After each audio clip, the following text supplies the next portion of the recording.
Oi, gente. Boa noite. Boa noite, boa noite, boa noite. Para quem for chegando, vou mandar o convite para Caio.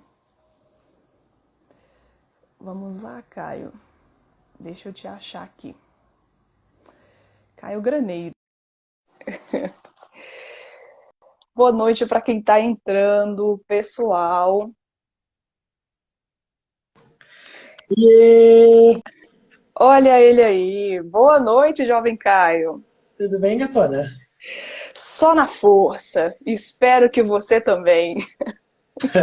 Eu tô meio zoado hoje. Passei aqui no baixo da coberta. Feriado. Ah, É feriado aí também? sim, sim. Feriado nacional? Queridíssimo Tiradentes, né? Mineiro, Mineiro. justamente. Justamente. Bem, jovem Caio Graneiro, boa noite, seja bem-vindo. Mais uma vez, delicinha falar aqui com você. É sempre um prazer por mensagem, aqui também, presencialmente, quando for possível. Ainda mais para falar de um assunto que eu sei que você sabe muito bem e que vai ser um prazer discutir aqui com você. E o pessoal já está Pessoal, a gente mandando quer em primeira mão anunciar pra vocês que eu e a Ana, a gente começou um relacionamento e agora é pra valer. Mentira. coraçãozinho. Não deixa de ser um relacionamento, jovem Caio. Não deixa de ser um baita de relacionamento. Certamente as pessoas aprovariam, né? Por Variam, né? ser A gente ia ter é filhos, nossos filhos seriam bonitos. sim, e ainda seria um relacionamento heteronormativo que vai entrar, inclusive, aqui no nosso Olha papo só. de hoje, né?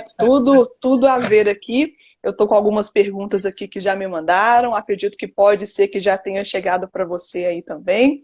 Mas então, para quem não te conhece, você pode dar um papinho aqui, apresentar Vossa Senhoria? Bora. Então, eu sou o Caio, eu sou piadista, psicólogo. Eu gosto de brincar e de que eu tenho essa coisa de querer ajudar as pessoas a sair de um lugar de vergonha para ir para um lugar de orgulho. Então, eu trabalho Ah, muito com identidade, sabe? Então, eu acho que eu não brinco que eu sou piadista, que eu sou pirilampo, brincalhão. É porque, sim, sou psicólogo, tenho uma formação, fiz Mackenzie, né? Sou formado pelo Mackenzie, fiz pós-graduação em sexualidade, depois fiz uma pós em existencialismo e agora estou terminando uma pós em neuro. Mas tudo isso, né, que poderia me tornar uma pessoa acadêmica, e eu acho que só tem serventia se a gente puder acessar as pessoas que não fizeram psicologia, não fizeram um monte de pós-graduação e que querem usar essa ferramenta no dia a dia. Então, eu acho que a gente pode deixar a psicologia leve, divertida e acessível para todo mundo. ai, que super! Eu estou vendo carinhas novas aqui que devem ter vindo por você, então, já para me apresentar aqui também. Ei, gente, boa noite. Eu sou Ana Paula, psicóloga aqui de Belo Horizonte. Acho que o sotaque em alguns momentos deve denunciar, sim, né? Eu sou psicóloga, estou nesse caminho há 10 anos, sou especialista em psicologia clínica aqui pela UFMG. E esse tema que Caio compartilha comigo aqui nas redes sociais para a gente falar da psicologia com um tanto mais de abertura para pessoas que não são obrigadas a saber do que a gente está falando, né? Tanto por formações diferentes, ou mesmo que seja da mesma formação, mas tem um tanto de leituras diferentes dentro da psicologia. Então é um prazer dividir esse espaço aqui com ele para falar de assuntos também polêmicos, né, jovem Caio? Assuntos polêmicos que o pessoal gosta de comentar. Então, se você me permitir, a gente puder já passar para essa introdução, nós hoje estamos com essa temática para falar sobre heteronormatividade ou heterossexualidade compulsória. E aí eu sei que para nem todos esse tema ou esse título pode ser algo acessível. Como que você acha que a gente pode começar a explicar o que é essa heteronormatividade ou heterossexualidade compulsória? De um jeito simples, é que a gente vive num mundo onde você nasce e o que é esperado de você, na verdade, você nem precisa nascer, né? Quando a sua mãe, o seu pai, eles engravidam de você, já se espera, já se desenha um futuro. Eu comecei brincando com você, né, Ana? Brincando, dizendo, a gente vai casar, nossos filhos vão ser lindos. Eu tava brincando, mas estava brincando de propósito, porque antes de eu nascer e antes de você nascer, já havia um futuro desenhado para nós, que seria essa criança vai crescer, ela vai namorar. Se for um menino, vai namorar uma menina. Se for uma menina, vai namorar um menino. E eles vão casar, ter filhos e viverem felizes para sempre. Quer dizer, essa ideia de um futuro já traçado. E isso pode parecer super inofensivo, mas esse monte de projeções, essas projeções massivas em cima da criança, vai fazer com que ela tenha pouca liberdade para poder se experimentar. Porque olha que coisa interessante, né, Ana? Nem todo mundo que experimenta qualquer coisa fora do heteronormativo, então, por exemplo, um menino que beija outro menino, ele não vai necessariamente se descobrir ou se tornar gay. Ele pode estar vivendo uma experimentação. E tantas outras coisas, né? Experimentação no corpo, experimentação artística.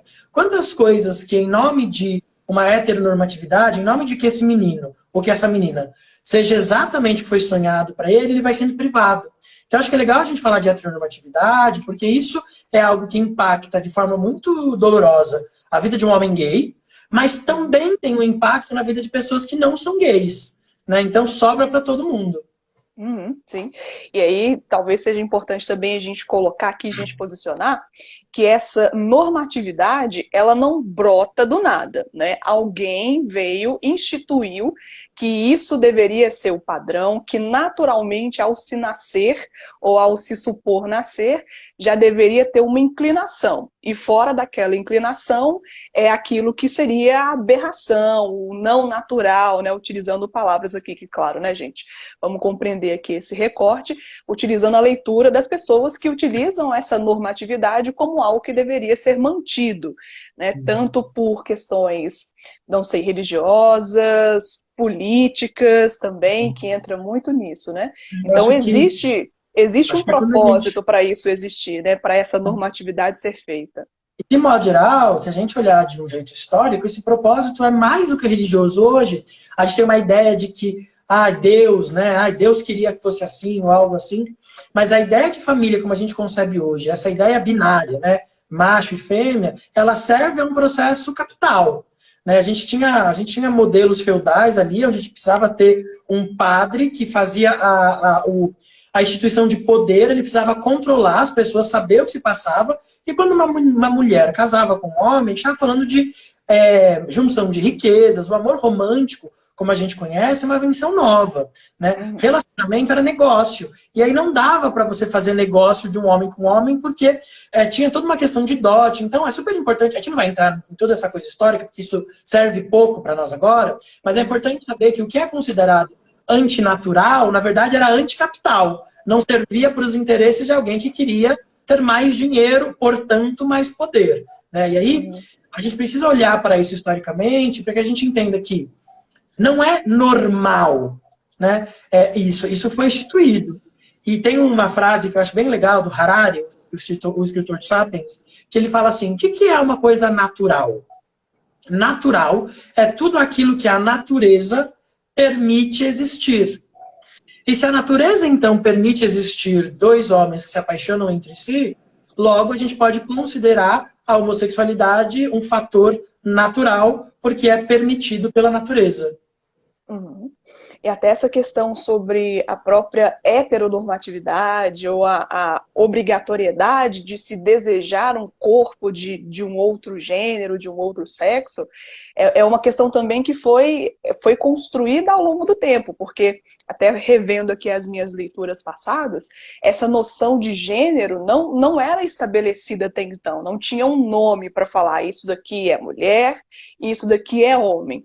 A partir de uma necessidade política, financeira, enfim, para fora também do biológico, existe essa categorização do que é homem e do que é mulher, e a partir daí, em algum momento, estabelece-se que o homem tem certos poderes, certas demandas, mulheres também, portanto, já introduzindo tudo isso no meio, né, todo um balaio aqui de segregação, de violência, principalmente de não aceitação do diverso. Né? Eu acho que essa expressão se repete muito. Ana, que eu eu tenho uma aula lá no meu Instagram, se depois alguém quiser entrar lá, tá no na minha bio, que eu vou falar só desse estigma da beleza na comunidade gay. Eu não vou falar disso aqui agora, mas tem uma coisa que eu fui dar uma pesquisada, e para pensar a noção de beleza para o homem ao longo dos séculos. E quando a gente volta lá, se a gente pegar uma foto do Luís XV, Luís XIV, a gente vai ver um homem com muita maquiagem, com muitos babados, com muitos cachos, com muitos... Né? Então, a gente está falando de uma noção de algo que seria hoje considerado completamente feminino numa figura máxima de masculinidade. Então, o rei, o imperador, era aquilo que era visto como mais masculino. E o mais masculino, alguns séculos atrás, era alguém de peruca, de maquiagem, com uma pinta desenhada, quer dizer, era alguém com muitos babados, com muito rosa, muito azul bebê, muitas cores, e hoje você não consegue imaginar um homem hétero normativo usando. Então, acho que a primeira coisa para a gente definir aqui é que a gente está falando de heteronormatividade, isso é uma construção, né? E é uma construção que, se foi construída por uma ideia social, ela pode também ser destruída a partir de um desejo social, ou seja, poder estar nas nossas mãos. Sim, sim. Precisamos nos libertar também de algumas amarras, né? Espero que aqui a gente também consiga tocar alguns coraçõezinhos e partir para esse início, né?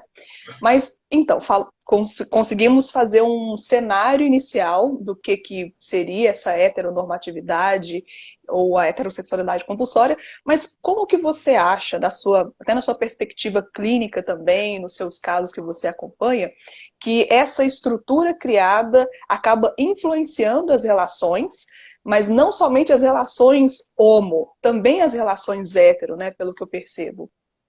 Eu acho que as relações homossexuais, a gente pode aprofundar nisso um pouquinho, mas elas têm algumas interferências mais diretas disso, né? E que, por ser direto, por ser as claras, a gente tem mais chance de olhar e pensar, pera, isso aqui não é bem assim. Quando a gente vai pensar na relação da heteronormatividade, né, num homem hétero, a gente está falando de uma construção que vai exigir dele certas coisas que não deveriam ser exigidas de um ser humano ou que não deveriam ser consideradas como saudáveis e que são. Por exemplo, é esperado que um homem de 14, 15 anos de idade, seja ele gay ou hétero, seja o que for, porque isso não importa, né? Importa o que é esperado. Que ele queira pegar todas as meninas, que ele queira transar com todas as meninas. E é muito interessante ver como vários homens, eles iniciam a sua vida sexual, ou dão um primeiro beijo, coisas assim, sem desejo.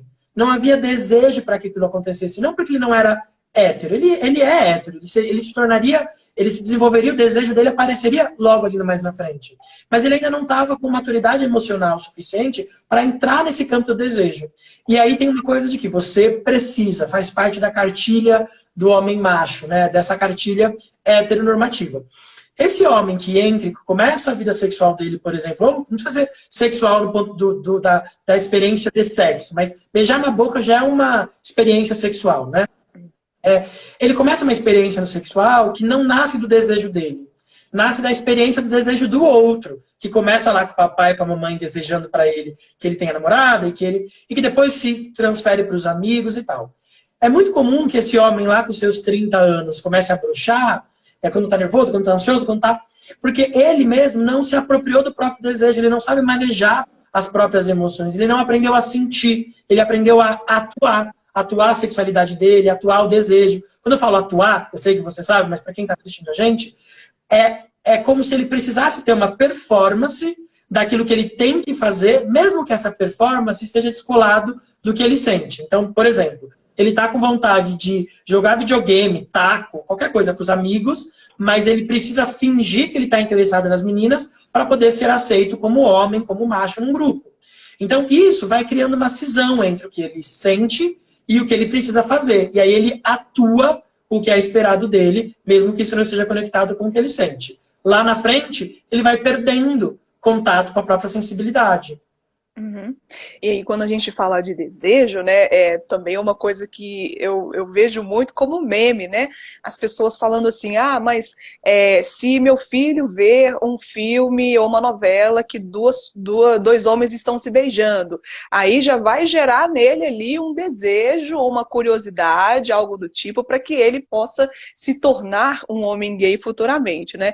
Gente, desejo não funciona assim, por osmose, não é? Você não vai ali pegar pelo Wi-Fi, não vai se linkar a um desejo que é uma coisa genuína, que não é racional, que não é controlado, através de uma imagem. Se fosse assim, né, a gente seria super estimulado também a outras coisas que estão disponíveis por aí. Então, quando você fala do desejo, me lembra muito disso também, né? Eu acho, Ana, que a gente Do medo de ser contaminado, né? Por isso. Mas eu acho que a gente precisa fazer uma meia-culpa aqui, porque eu acho que a gente, psicólogo, a gente tenta fazer a pessoa que não é psicólogo entender coisas, talvez fique difícil. E eu queria, é polêmico o que eu vou dizer, escutem até o fim, não me matem. Não gera desejo, não gera desejo, mas gera curiosidade. E curiosidade e desejo não é a mesma coisa. Vou dar um exemplo. Eu posso ter curiosidade, quando criança, de experimentar café preto. Só que eu tenho um paladar que não está pronto para aquilo. Então, quando eu coloco o café na boca, eu fico, credo, né? Quando a gente fala de orientação sexual, a gente está falando de algo que é de dentro para fora. Então, por exemplo, se eu sou um menino gay, vejo uma menina e um menino se beijando na televisão. E eu fico curioso, né? Puxa, como será beijar uma menina? A curiosidade, ela pode aparecer a partir de algo que eu vi. Só que quando eu vou para a experiência, se eu beijar uma menina, eu vou sentir a mesma coisa que eu beijar um controle remoto. Porra nenhuma.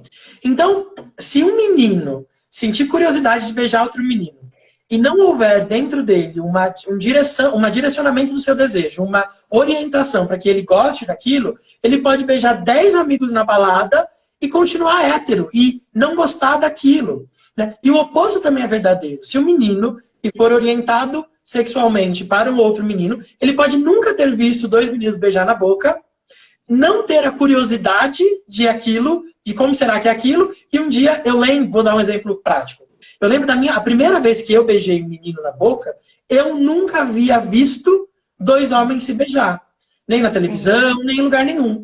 E isso não impediu, eu não tinha uma curiosidade, eu tinha um desejo. Tinha algo dentro de mim que me arrastava para aquilo. Eu já tive curiosidade de beijar mulheres. Já beijei 2 ou 3 e foi uma experiência péssima, porque a mulher é macia e eu não me acostumo. Algo dentro de mim não ligava, não liga quando eu beijo uma mulher. E esse algo não nasce a partir de curiosidade, né? Nasce a partir de desejo. Então, se você, minha senhora, meu senhor, tem um filho em casa, seu filho vê 2 homens se beijando e ficar curioso, no pior das hipóteses, ele vai ter essa curiosidade quando ele chegar perto de viver isso, ele vai ter uma chavinha dentro dele que vai desligar, ele vai fazer, acho que não. Porque é isso que o desejo faz. Ele leva a gente para uma experiência ou ele faz a gente ter repulsa por uma experiência. A curiosidade não, a gente fica curioso por olhar para baixo do apartamento, mas não por isso a gente pula, porque é só uma curiosidade. Uhum, sim. E até pensando sobre esse recorte que se é feito, né, sobre as experiências vividas, as coisas vistas, as curiosidades, os desejos, até mesmo para o desejo, existe aí vou usar esse termo, gente, freudiano, existe aí uma castração, né? Não se pode nem ter a curiosidade. Castração? Achei que alguém era fenomenológica. Desculpa, que meus colegas não vejam isso. Eu não consegui arrumar aqui um sinônimo. Mas, enfim, existe aí essa barra que chega a não permitir. Agora é comportamentalista. Agora é um rato com a barra. Ai, por favor, Caio. O pessoal tá rachando de rir aqui. Mas, enfim, existe isso aí, essa coisa inanimada, que efetuam essa, eu não consigo agora falar outra coisa, essa barreira de desejar, não é? De experienciar essa coisa.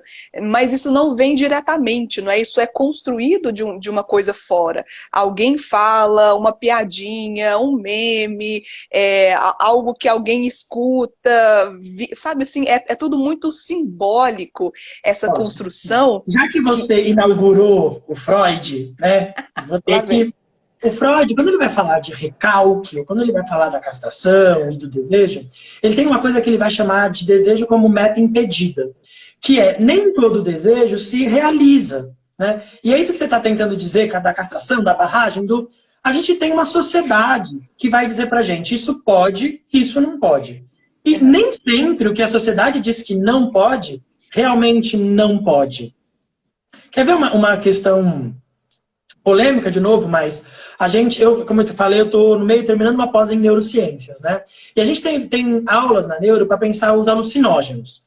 A gente, como sociedade, disse não pode. Só que hoje a ciência vai avançando, a gente vai vendo que há possibilidade de se fazer um uso de um alucinógeno no contexto clínico, por exemplo. Então, o que pode e o que não pode vai se transformando a partir do que a gente conhece do mundo, né? Então, por exemplo, a gente poderia pensar lá atrás, HIV ou a AIDS é uma doença gay.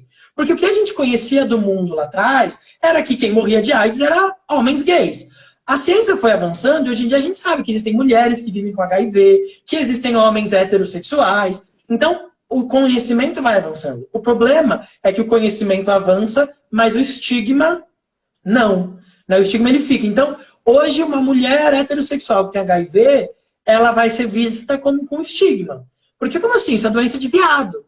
Né? Então, o conhecimento avança e o estigma não. E os nossos modelos de macho e fêmea, de homem e mulher, são muito loucos, assim, porque a mulher, com a explosão do feminismo nesse lugar mais midiático, social, a mulher veio se reinventando. Ela veio pensando o seu lugar, pensando o seu direito, pensando...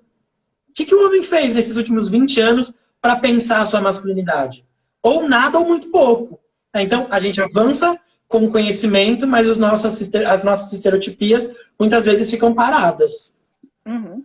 Mas então, com essa barreira, com essa castração, ou seja lá como for, né, fica aí a cargo de quem estiver nos vendo, nos ouvindo, como que faz para manter essa autenticidade do ser, né? Agora você não pode reclamar do meu termo, né? Autenticidade do ser. Como que a gente consegue manter, ou se esforçar pelo menos, para manter a autenticidade com esse tanto de barreira, com esse tanto de proibição que aí existe para nós? Tá, ó. Eu vou tentar responder de um jeito técnico, mas sem ser chato. Vou tentar. Eu acho que quando a gente fala, porque eu não gosto de ficar muito raso, Ana, se eu virar e falar assim, através de autoconhecimento. Porra, o que é autoconhecimento, né? O quê? Eu tenho pacientes que estão comigo há 3 anos e estão começando um processo de autoconhecimento agora. Às vezes a gente tem tanto sintoma, tanto problema na vida, tanta bosta pra resolver que não dá tempo. Cara, não tem que autoconhecimento é o caralho, preciso pagar minha conta. Preciso parar de me cortar, preciso, né? Então, assim, que seria esse autoconhecimento? Quando você vai falando da ideia de castração, o Freud vai falar que junto com a castração nasce uma coisa chamada ideal de eu. Que é aquilo que eu imagino que eu deva ser ou que eu sou. Então, por exemplo, no meu caso, masculino, seguro, bem resolvido, que todas as minhas relações eu sou o mais maduro, sei lá. Esse é o ideal de eu. Só que esse ideal não sou eu. É uma ideia que tem a ver com essas questões sociais, que tem a ver com aquilo que a gente chamaria de superego, tem a ver com essas questões que são externas.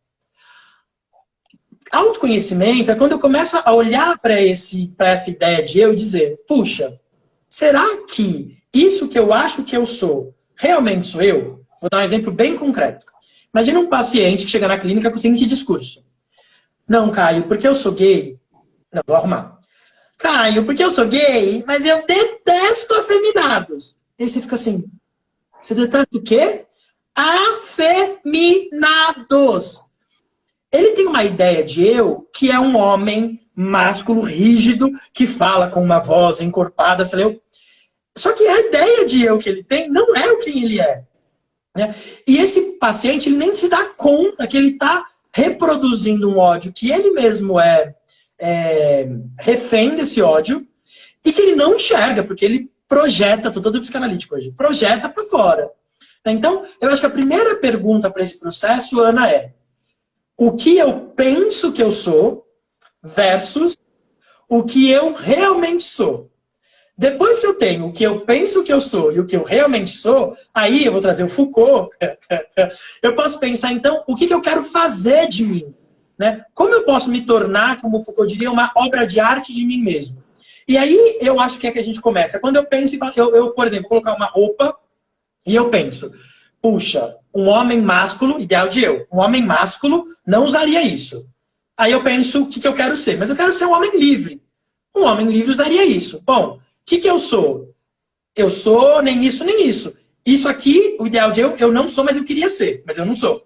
Isso aqui, um homem livre, eu também não sou, mas eu quero chegar. E aí eu vou fazendo escolhas, e escolhas autênticas, né? Eu fiz um texto no meu Instagram na segunda-feira que disse: a autenticidade é disruptiva. Você precisa olhar para aquilo que existe e se perguntar, isso sou eu? É o que eu quero ser? E eu me orgulho de me tornar isso? Eu tenho orgulho quando eu trabalho o dia inteiro, ganho um monte de dinheiro, minha mãe fica feliz, mas meu cabelo cai porque eu estou entrando em processo de depressão ou de ansiedade, porque minha vida é só trabalho? Bom, o meu ideal de eu é um homem bem-sucedido financeiramente, mas isso me faz muito mal. E aí eu posso fazer uma escolha, que nem sempre é fácil. Não sei se deu para entender, se ficou abstrato mais minha explicação. Não, eu vou, até ouvindo você falar, eu me recordei aqui de Pierre Bourdieu. Adoro ler sociologia, essas leituras mais filosóficas assim também. E aí quando você fala desse ideal de eu e dessa construção que a pessoa acaba reproduzindo conscientemente ou inconscientemente, essa retórica que ela mesmo é vítima, Bourdieu ele cria um pensamento que ele fala do mecanismo da violência simbólica, que as próprias pessoas que sofrem das suas violências, de certa forma, elas compartilham disso para tentar fazer parte daquele grupo que são os beneficiados dessa violência, né? Então, numa tentativa de criar esse eu ideal e não o eu real, acaba se reproduzindo essa violência que ele não se considera estando lá. Então, ele meio que faz uma retirada de corpo simbólico ali naquele momento. Mas, enfim, uma discussão aqui gigantesca, mas que me deu esse... Mas, Ana, eu quero acrescentar uma coisa nisso que você disse. Bota, quando eu era mais novo, alguém falava assim pra mim, Caio, não, o Caio é gay, mas ele é masculino, mas ele não afina a voz, mas ele não tem trejeito. E eu realmente falava, obrigado, quer dizer, eu agradecia. Hoje em dia, quando alguém começa com esse discurso, eu escuto, tá elogiando o tapa que eu recebi pra não rebolar, tá elogiando a surra que eu levei quando eu pareci gay na 3ª série, tá elogiando o xingamento na 6ª série, tá elogiando... A pessoa, quando elogia aquilo que é heteronormativo em mim, ela tá elogiando a violência que eu recebi.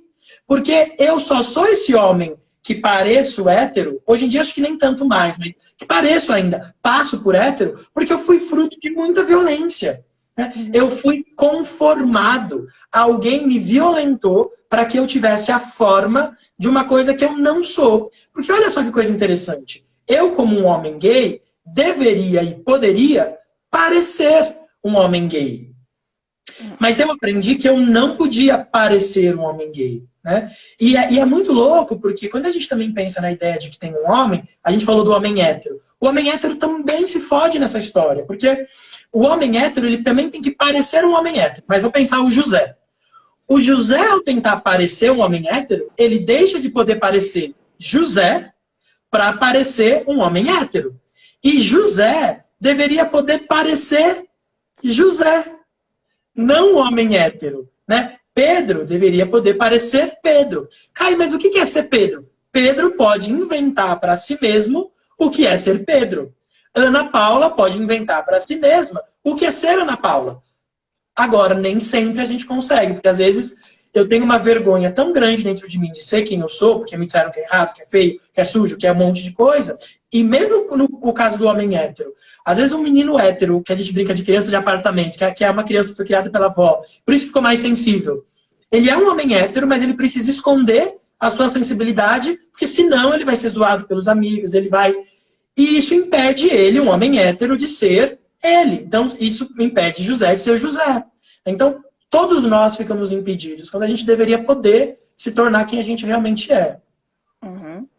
E aí, quando você explicita a palavra violência, nós vivemos em um país muito violento. Só que a violência aqui, ela é explícita de formas diferentes, em qualquer lugar, mas utilizando aqui o nosso contexto como um exemplo mais lúdico, né?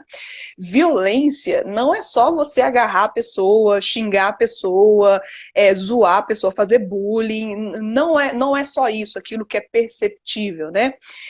Estudando até um pouco sobre a saúde mental e esses impactos que as pessoas sofrem, as chamadas minorias sofrem, algumas delas me falam que a maior dor que se tem é aquela dor que você não passa uma pomadinha, que você não faz uma compressa. Ambas são terríveis, mas essa dor do simbólico, de você não conseguir ser o que quiser ser, por conta de uma expressão que te falaram que porque você é afeminado, porque você é sapatão, porque você é caminhoneira, porque você é muito aquilo. Então, gera-se aí um tanto de estigma que essa violência do não ser, do não vivido, é terrível, é terrível.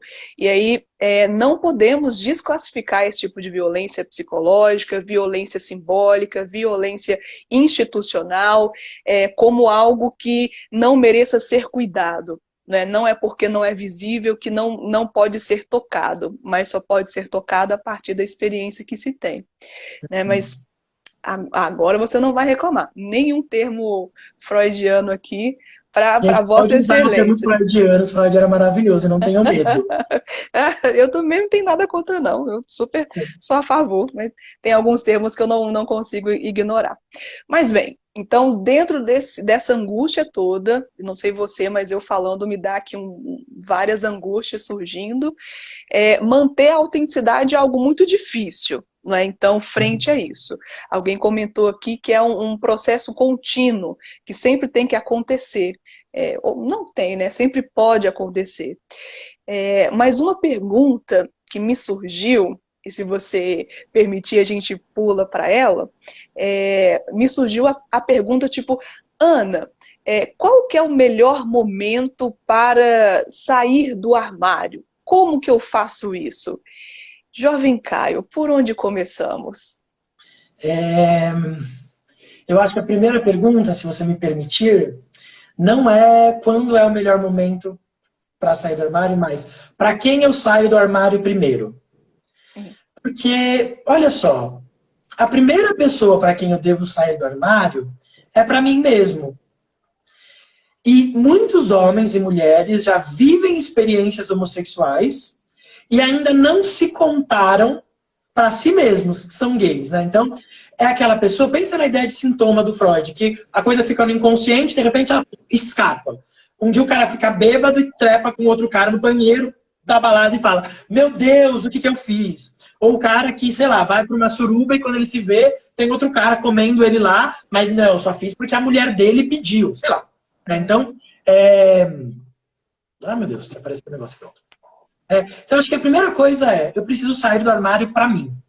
Porque se eu não tiver claro para mim essa experiência de ser eu, que o que eu sou é talvez um homem gay, vai ficar muito difícil sustentar para o outro essa afirmação. Né? Sustentar para alguém que é caro para mim que eu sou gay. Porque quando a gente vai pensar no processo do caminho do desenvolvimento do homem gay, a gente vai brincar. A gente vai falar que tem 3 fases.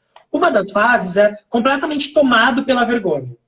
Então, assim, não tem espaço para outra coisa a não ser vergonha. Então, ele esconde quem ele é. O segundo passo é supercompensando a vergonha. Muita gente acha que a pessoa vai dizer, sou gay, e como pode por lim-pim-pim, tudo se resolve. Né? Tem homens que assumem para um amigo, por exemplo, que são gays com 20 anos, e a mãe, o pai, o amigo do trabalho vai saber só quando ele tem 40. Por quê? Porque ele ainda não conseguiu contar para ele próprio sobre a própria sexualidade. E como eu vou contar para alguém se eu não consigo contar para mim? Então eu acho que, Ana, a primeira coisa é a gente precisa se contar. E quando eu falo se contar, é aquela coisa de desconstruir as nossas fantasias. Porque se eu, que sou um homem gay, não tiver isso claro para mim, eu vou contar para minha mãe, para meu pai, para alguém, a pessoa vai me fazer um questionamento. Ah, mas você, sei lá, não vai ter filho? E aí aquilo é uma angústia minha. Nossa, será que eu nunca vou ter filho? Pronto, eu vou começar a chorar, é verdade, eu sou amaldiçoado, eu não tenho valor. Porque se Deus quis, sei lá, a pessoa entra numa pira. Então acho que a primeira coisa é isso, é poder se contar. E acho que o momento, então, se a gente pensar o momento de sair do armário, é quando eu conseguir me contar e eu consigo olhar para mim e sorrir, assim. Eu consigo me alegrar na minha experiência de ser eu. Vou te contar uma experiência minha mesmo, pessoal. Eu lembro de uma vez, eu era fui um menino religioso, quase pastor de igreja, muito... E uma vez eu estava orando no meu piano, eu já era gay, e aí eu tive uma experiência dessas metafísicas espirituais, em que eu via Jesus, e ele falava para mim, o que você quer que eu faça? Né? Tem uma passagem da Bíblia que Jesus pergunta para um cego, o que queres que eu te faça? Parecia óbvio, né? Eu sou cego, porra, me faz ver. E ele pergunta, o que queres que eu te faça? E aí o cego responde, quero ver. Eu lembro que nessa época, eu estava no finalzinho da faculdade já, e eu estava nesse momento nessa experiência mística, assim, e aí eu lembro de dizer assim na minha oração, Deus, eu acho que você quer que eu fale que é para eu deixar de ser viado. Mas, se eu falar isso, que eu quero deixar de ser viado, eu vou estar mentindo. Porque eu não quero... O que eu quero mesmo é me integrar. Estava estudando Winnicott na época. Eu quero estar integrado. Eu quero poder ser o que eu sou sem precisar mentir. Nesse momento eu acho que eu estava pronto. Porque eu não conseguiria pedir para Deus ou para uma experiência mística, quero deixar de ser gay. Porque eu olhava para minha homossexualidade e eu amava as coisas que a homossexualidade me trouxe e me permitiu. Então eu acho que é um processo pra gente. Claro que às vezes vai acontecendo junto, né? Mas eu acho que é isso, assim, a gente poder olhar pra gente e sorrir. Puxa, eu gosto de ser o que eu sou. Né? E aí, quando eu posso olhar pra alguém, pra mim mesmo, sorrir, se a minha mãe olha pra isso e vê isso como ruim, ela fala, você vai sofrer violência, sua vida vai ser uma merda. Eu vou olhar pra mim, vou sorrir e vou pensar, puxa, mas minha vida é boa. Eu tenho amigos, eu sou amado, eu tenho um namorado, sei lá. Né? Então, eu acho que isso ajuda a gente estar feliz com a experiência da gente ser quem a gente é. Respondi a pergunta? Sim, respondeu, e tem até uma pergunta aqui polêmica do Simão. Vai lendo aí, porque eu acho que talvez seja interessante a gente falar. Mas surgiu até também uma pergunta aqui, eu abri uma caixinha de perguntas para o pessoal sugerir temas aqui, e aí uma pessoa me mandou falando que ela é lésbica, uma mulher lésbica, mas que não tinha contado ainda para os pais. Já era uma pessoa lá para os seus 30 anos, que é justamente um exemplo que você está dando, né? E aí, me perguntando assim, o que eu faço? Né? Como se fosse uma pergunta simples assim de gente falar o que deve fazer, né? Mas você acha, então, que o primeiro ponto seria se reconhecer e se aceitar? Não sei se essa é uma palavra adequada, né? Porque implica um tanto de coisa, mas de se reconhecer como tal e tentar viver um tanto mais em paz, né? Dentro dos processos simbólicos e tudo mais. Mas e depois? Sabe que nessa experiência com esse povo já mais velho, porque 30 anos, meus amigos, a gente passou dos 30, a gente já tá mais velho. Não dá para dizer que é uma pessoa mais velha. Muitos pais e mães, e amigos, eles se sentem muito mais traídos pela pessoa nunca ter podido contar do que pela pessoa ser gay, por exemplo. É uma traição tipo, porra, você tá há 20 anos escondendo de mim uma coisa que é tão importante, né? Então acho que essa é uma coisa. Acho que uma segunda coisa é que a gente precisa usar o autoconhecimento como ferramenta. Né? Quem é a minha mãe? Por exemplo, eu vou contar primeiro para minha mãe, depois para meu pai. Meu querido, minha querida, se sua mãe é uma fofoqueira, ao contar para sua mãe, você está contando para o seu pai, para sua tia, para sua avó. Não adianta contar para a mãe, que é uma puta de uma fofoqueira, e depois ficar bravo com a mãe, porque a mãe espalhou para todo mundo. Percebe? Então, a gente precisa usar o que a gente sabe ao nosso favor. E eu acho que é importante, nesses casos, também, a gente usar os nossos rompantes de coragem. Porque sair do armário é assim, a gente acha que a gente sai do armário é uma curva para cima, mas não. Você sai do armário, é uma curva para baixo. A mãe surta, o pai surta, os amigos, perde um monte de gente, fica... Só que depois que a coisa desce, aí a coisa vai subindo. A mãe começa a rever, a mãe entra na internet, vê um vídeo. Meu filho é gay, minha filha é sapatão, e agora? Aí vai ter alguém falando pra ela, minha senhora, tá tudo bem, sei lá o quê, e aí ela vai... Então, acho que é aproveitar esses rompantes e não ter que esperar de um jeito fantasioso. Vai dar merda. Se você tem 30 anos, você é gay desde os 15, e por 15 anos você não contou pra tua mãe, é porque você intui, você tem uma intuição que vai dar bosta. E vai dar. Mas não vai dar bosta pelo resto da vida. Vai dar ali por 1, 2, 3 meses, 1 ano. Depois, a crise, ela produz ajustamento, né? Todo mundo que se deslocou encontra novas formas de existir naquela situação e a gente vai avançando. Então, eu diria para uma pessoa que está assim, conta ou não conto? Conta, conta como? Não importa. Eu já tive paciente que escreveu uma carta, deixou na casa da mãe e foi embora. Eu já tive paciente que reuniu a família e aí você lida com aquilo. E como lidar com aquilo? Cuidando para que antes que você destrua as relações que você tem, porque primeiro lembra, você destrói para reconstruir. Você tem a rede. Né? Eu sempre digo, conta primeiro para alguém que você tem certeza que vai te amar. Um melhor amigo, alguém que você confia, o teu terapeuta. Constrói uma rede de gente que pode te sustentar, porque quando você cai no colo dessas pessoas. E no tempo que você vai se recuperando, a sua mãe também vai se recuperando, o seu pai também vai se recuperando. Afinal de contas, eu quando descobri que eu era gay, eu levei um tempo para mastigar aquilo, para digerir. Meu pai vai precisar de um tempo, minha mãe vai precisar de um tempo, dá o tempo e as coisas vão se acertando. Fica ruim, mas depois fica bom, na maioria dos casos. Uhum. Talvez seja importante também pensar que essa quebra que se dá, esse tempo de recuperação, nem é tudo da gente, nem é tudo da pessoa, nem é tudo da família. Voltando lá no início, onde a gente falou sobre esse conceito, né, esse ideal que se espera, até mesmo antes do nascimento, pelos nossos pais, pelas pessoas queridas, há essa quebra que não é só nossa responsabilidade, né? Também tem a responsabilidade das pessoas que esperavam na gente ser diferente, ou ser daquele jeito ali, padrãozinho, engomadinho, bonitinho e tudo mais, né? Então essa transgressão é muito importante. Claro que não vamos entrar nela de uma forma ingênua, achando que é só transgredir por transgredir, falar e vai dar tudo certo. Não somos ingênuos aqui de falar que é assim. Mas também é um movimento necessário para a pessoa também, para a mãe, para o pai, para as pessoas mais próximas, terem condições de se haver com esse ideal criado que não é sua obrigação de corresponder. Então, a sua mãe assim, e o seu pai, eles merecem a chance de te amar. Só que só você pode dar essa chance para o seu pai e para sua mãe. Se você nunca contar quem você é de verdade para o seu pai e para sua mãe, você não tem direito de dizer, meus pais me rejeitaram. Como? Eles nem sabem quem é você. Para eles poderem te rejeitar ou te amar, eles precisam saber quem você é, e aí eles têm uma escolha. Tem homens gays, Ana, que vivem uma vida rejeitando os pais, achando que está sendo rejeitado pelos pais. O pai mora no Mato Grosso, o cara vem para São Paulo, não liga, não aparece, não tem uma vida, namora uma pessoa há 10 anos e o pai não sabe. Ah, meu pai me rejeitou. Você nunca deu a chance para ele. Ah, mas eu tenho certeza que há bola de cristal agora, né? Você tem certeza. Eu já vi tantos pais machões, escrotos e que diante de um filho que se revela, eles próprios têm a sua casca heteronormativa quebrada.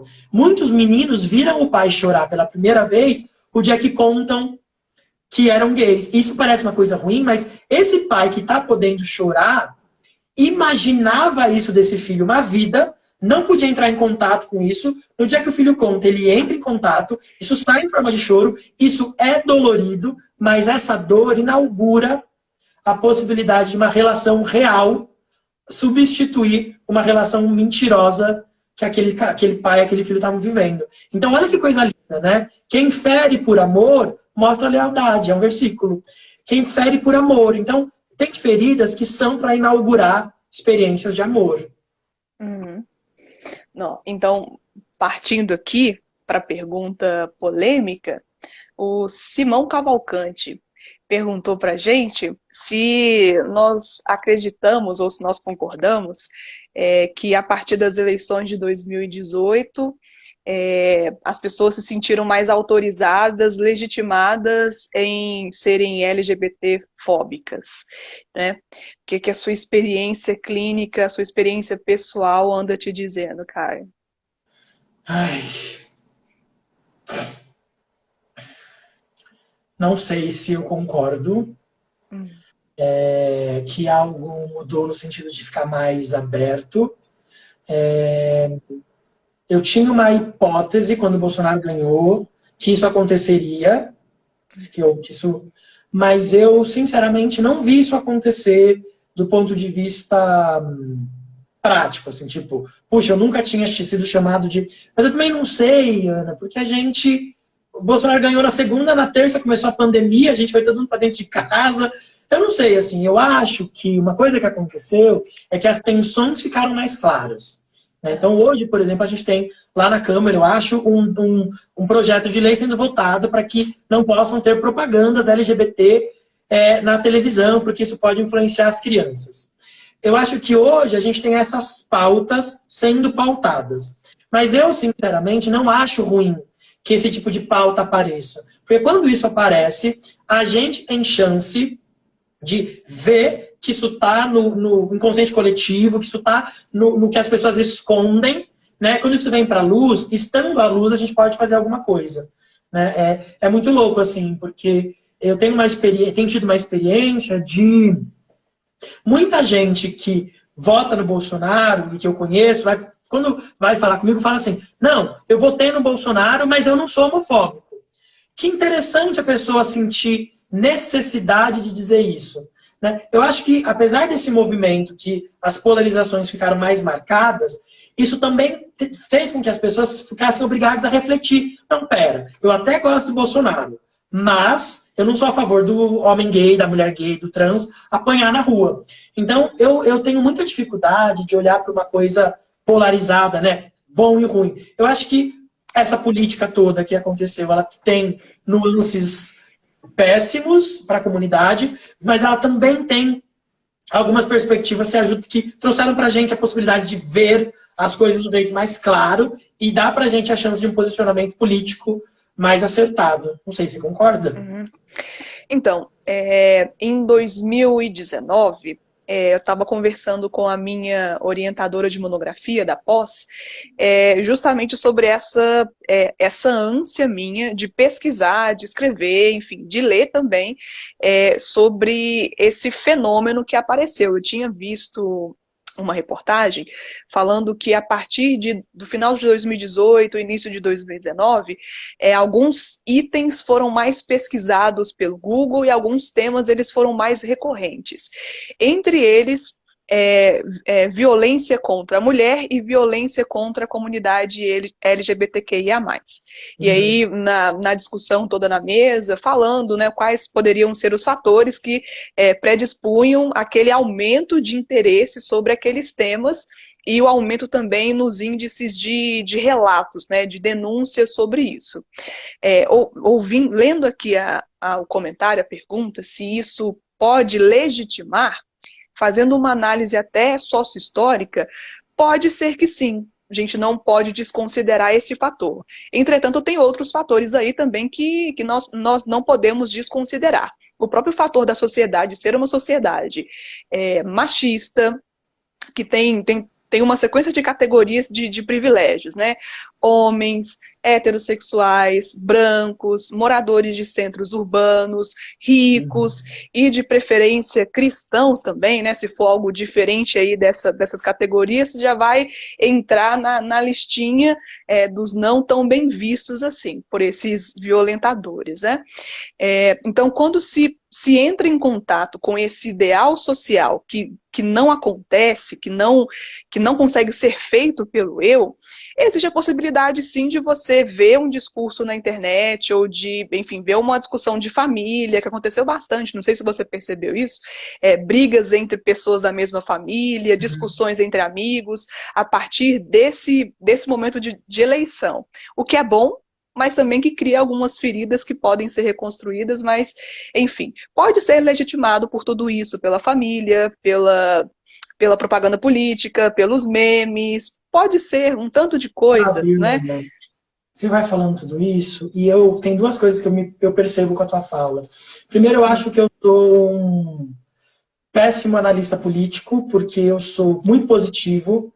Eu brinco que o meu trabalho é vender esperança. Então, eu próprio, se eu perco esperança, eu não posso mais trabalhar, porque eu trabalho com gente que me traz dor, eu olho para a dor e penso, tem vida, tem afeto, tem... Essa é uma coisa. E outra coisa, eu acho que a gente quer levar essas discussões para esses níveis políticos, né, maiores, e eu tenho contato com tanta gente, por exemplo, eu considero que muitas vezes a comunidade LGBT, QIA+, ela é tóxica entre si mesmo. Eu tenho vários vídeos falando sobre isso, sobre narcisismo de pequena diferença, como o homem gay, branco, ataca o gay afeminado negro, ou o homem negro e o homem branco atacam a trans, como a lésbica e o gay disputam, enfim. Então, eu sinto que a gente tem um trabalho que é anterior, assim. Você sabe, né? Minha página eu falo muito de questões psicológicas da homossexualidade, porque eu penso que a gente às vezes perde tanto trabalho, a gente gasta tanto trabalho atacando os nossos agressores, tentando destruir preconceito, tentando destruir, que a gente gasta pouca energia construindo bases sólidas de autonomia, desconstruindo experiências de si amorosas, afetivas, né? Por exemplo, os homens gays muitas vezes têm muita dificuldade de fazer amizade, porque eles aprenderam a se esconder a vida inteira. Então, ao invés de você deve ter acompanhado, né? Eu comecei uma comunidade para homens gays, que eu chamo de gays conscientes, onde esses homens gays vêm para se relacionar de um jeito novo. E eu falo isso na comunidade para os homens. A gente precisa aprender a ser amado, porque a maioria de nós foi muito rejeitado. Então a gente precisa aprender como é permitir que as pessoas nos amem. E a gente precisa treinar a amar, porque a gente não aprendeu a amar, a gente aprendeu a se defender. E eu penso, às vezes, que a gente gasta tanto tempo atacando, que é o que a gente sabe fazer, e se defendendo, que a gente esquece outros princípios básicos. Talvez se a comunidade gay tirasse um ano sabático, e ao invés de olhar para as pautas externas, cuidasse dos seus membros, olhasse um para o outro com um desejo real de produzir afeto, de dizer, essa bicha má só é uma bicha má porque alguém falhou com ela.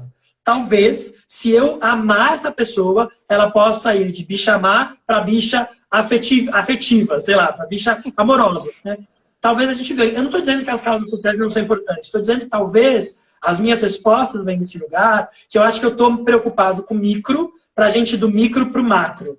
E acho que outras pessoas acabam colocando mais energia do macro para o micro. A gente precisa das duas coisas, mas eu acabo pensando nisso. Assim, a gente tem um trabalho de base para fazer o emocional desses homens todos. E eu tenho que me inserir nesse lugar, sabe?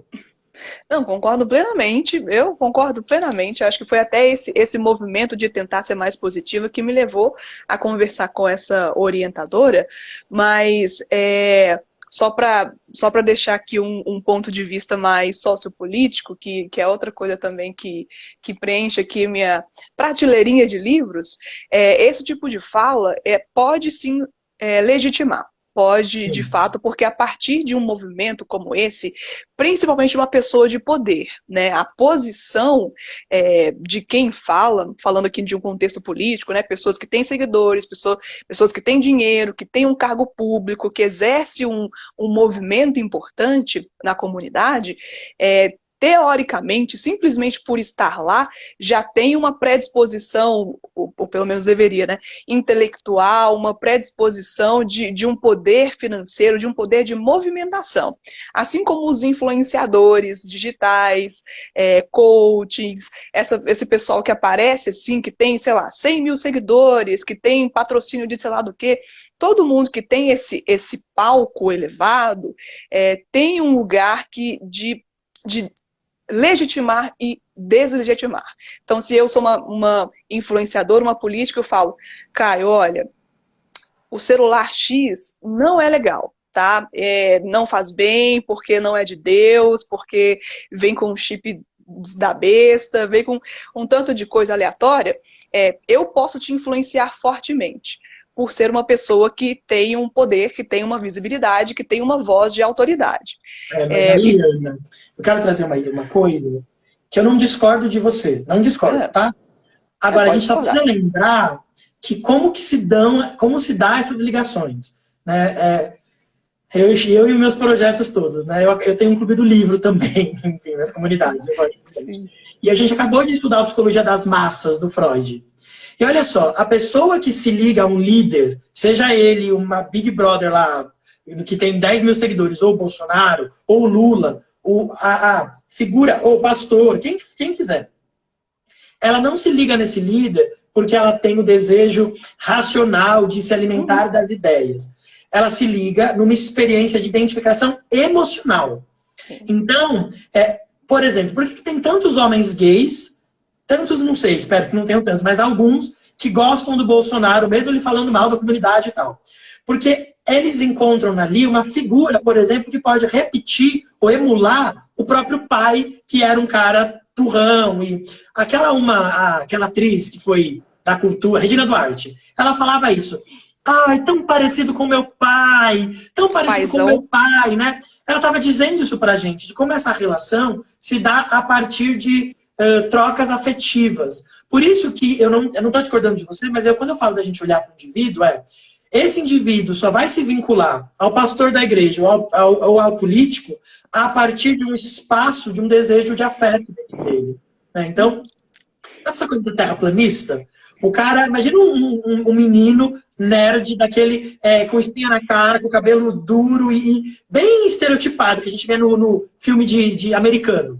E aí ele é zoado na escola, ninguém gosta dele, e um dia ele põe na internet. É porque a Terra é plana. Aí alguém vê aquilo, chama ele para uma comunidade onde ele coloca as ideias que todo mundo zoava ele e as pessoas aplaudem. Cara, ele encontra ali um espaço afetivo. Né? Um espaço de troca afetiva. E eu acho que esse é o ponto. Enquanto as pessoas estiverem muito feridas emocionalmente, elas vão ser o que a gente chamaria de massa de manobra. Né? Então, acho que a gente tem que tomar cuidado, porque a gente fala, o Bolsonaro, ele legitima, mas ele só legitima porque tem um monte de gente ferida embaixo que está gritando para que essa violência saia por algum lugar. Né? Então, acho que por isso que eu não sei, pensar política é a gente pensar que são vários atores, né?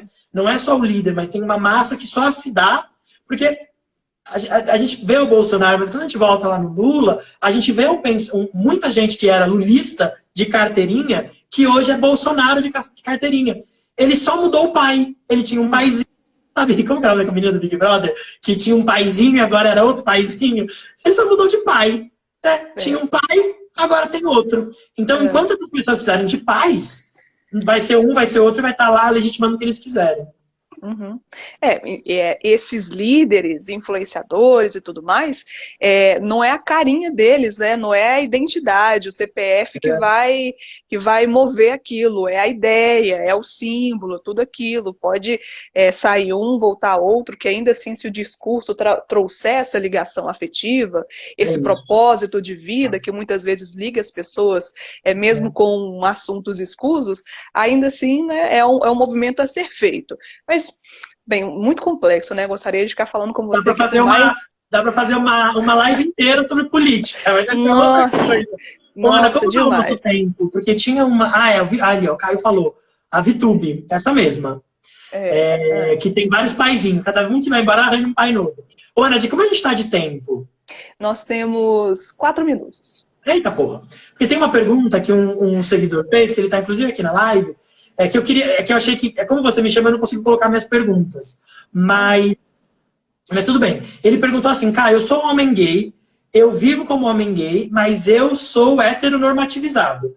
Eu me visto como homem, falo como homem, só tenho desejo para alguém que parece homem, eu tento me descolar de tudo que parece gay, né? E aí? Eu queria falar disso um pouquinho, para alguém acabou de perguntar, qual é o tema da live? O tema da live era normatividade, agora já estamos falando de um monte de coisa. Mas para a gente fechar com isso. Quando a gente falou lá atrás de autenticidade, eu acho importante dizer que quando eu reconheço que eu estou heteronormativizado, eu não saio passando maquiagem e... Não é disso que se trata, não é de parar de parecer um homem hétero e começar a parecer um homem gay afeminado, por exemplo. Não é disso que se trata. Mas é assim, eu estou na balada e eu sinto vontade de dançar, desejo. Se eu não posso obedecer ao meu desejo, legitimar o meu desejo, porque eu preciso parecer homem, aqui tem um problema. não é sobre você não é sobre você parecer feminino, é sobre você poder tirar os olhos de fora, colocar os olhos para dentro e você próprio legitimar aquilo que é o teu desejo. Então, se você não tem vontade de dançar, não dance. Agora, se você tem vontade e tá deixando de dançar porque alguém pode dizer alguma coisa. Uma vez, um paciente falou para mim assim: transei com um cara e estou preocupado porque gemi muito alto. Cara, você não poder... Você tá nu, pelado com outra pessoa no quarto. Você não poder fazer o teu barulho. Uma coisa é eu ser um homem silencioso na cama, não faz barulho.